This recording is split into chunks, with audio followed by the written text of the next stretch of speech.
Dans une petite ville pittoresque entourée de montagnes majestueuses et de rivières sinueuses, vivait un écrivain pas comme les autres.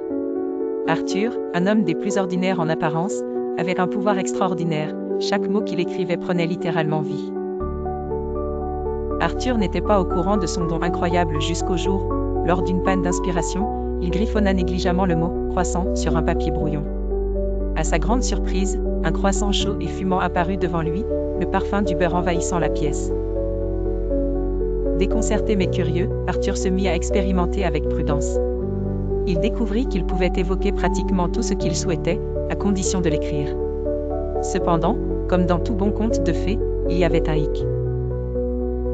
À chaque fois qu'il utilisait son pouvoir, quelque chose d'imprévu arrivait. Un jour, il écrivit « Chat noir », pensant convoquer un félin pour l'accompagner lors de ses nuits solitaires d'écriture. Mais au lieu de cela, un véritable concert de miaulements démoniaques résonna. Arthur avait aussi essayé d'écrire « Fortune » dans l'espoir de devenir riche. Au lieu de cela, il trouva sa maison remplie de pièces en chocolat qui fondaient rapidement, rendant sa demeure aussi glissante qu'une patinoire. Se rendant compte que ses créations prenaient souvent une tournure comique ou désastreuse, il commença à prendre son don avec un grain de sel, se limitant à quelques invocations utiles comme des cafés bien corsés ou des chaussures toujours bien cirées. La nouvelle de sa capacité magique se répandit rapidement dans la ville et attira une variété de personnages hauts en couleur. L'intrigant Monsieur Dupuis, fasciné par l'idée de résoudre la crise de la faim en faisant pleuvoir des tartes aux pommes. Madame Legrand espérait se débarrasser de ses rides en inspirant à Arthur des mots pour un élixir de jouvence.